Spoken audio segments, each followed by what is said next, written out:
Mahigit 400 bilyong pisong pondo ang kailangan para suportahan hanggang Disyembre ang mga apektado ng krisis sa langis kung patuloy ang gyera sa Middle East ayon sa Department of Economy, Planning and Development.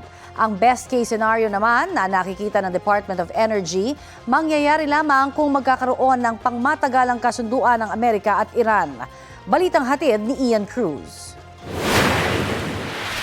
Ilang beses nang sinabi ng Department of Energy, humupa man ang tensyon sa gitnang silangan, malabong bumalik sa dating level ang presyo ng petrolyo bago sumiklab ang giyera.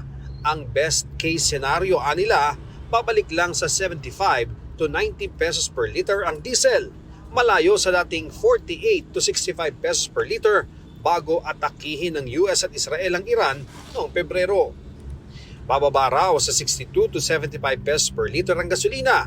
Mas mataas pa rin sa dating 50 to 74 pesos per liter bago ang giyera.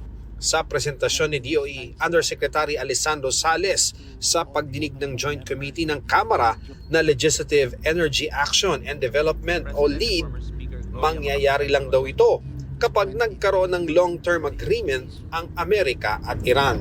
But this will take a couple of months for the price to ease back to those levels. So this will still be higher than our pre-crisis pricing.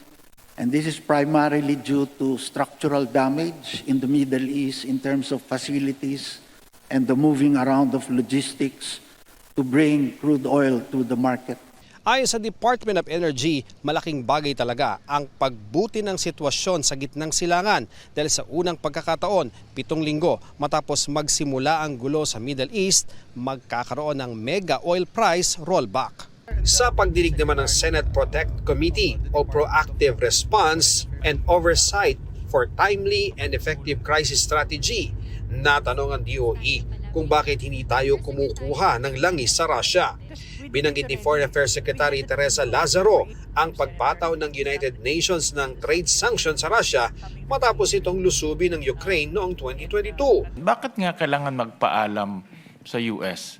Because time is of the essence. There were sanctions imposed by the United Nations and only the United States can lift or exempt those sanctions. And therefore, our Philippine Embassy in Washington, D.C., particularly Ambassador Babes Romualdez, has been negotiating with 2 departments, Department of State and Department of Treasury. Susubukan na raw ng gobyernong bumili ng langis sa Russia pero hindi sila nakahanap ng tamang buyer. But there is no prohibition for PNOC to order oil from Russia at any time. Wala nang paalam-paalam. As a state, I guess, Mr. Chair, you Pwede. could say that. We just follow the diplomatic channels, Mr. Chair, Which is as government to government. Kailangan magpaalam pa rin. Inilahad ni DOE Secretary Garin ang pangamba ng mga oil company na bumili ng langis mula sa Russia. For our private companies, they don't want to buy unless it's lifted kasi baka sila habulin daw ng US, Mr. Chair. So they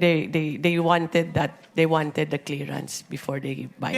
Sa pagtataya naman ng DepDev o Department of Economy, Planning and Development, sakaling lumala pa ang tensyon sa gitnang silangan lampas nitong Hunyo, kakailanganin ng 429 billion pesos na pondo bilang suporta sa mga vulnerable sector hanggang Disyembre.